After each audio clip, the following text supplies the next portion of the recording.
Hey guys, welcome back to our YouTube channel. So for today's video, I'm going to teach you how to add Recaptcha on your Wix website.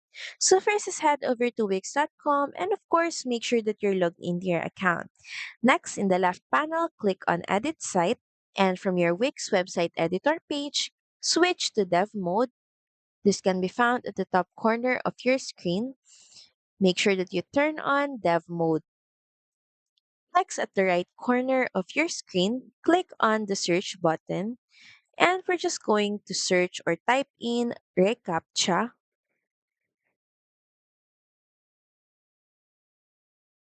Then click on the Recaptcha from the search results.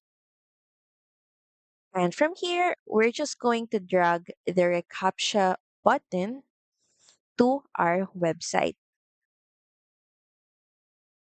Then once done, you can proceed by publishing this to your page. Click on the publish button. So that's pretty much it. Thank you very much for watching this video. I hope that you find this video helpful. And if you do, please don't forget to like, share, and subscribe to the channel. And I will see you again on the next one. Bye!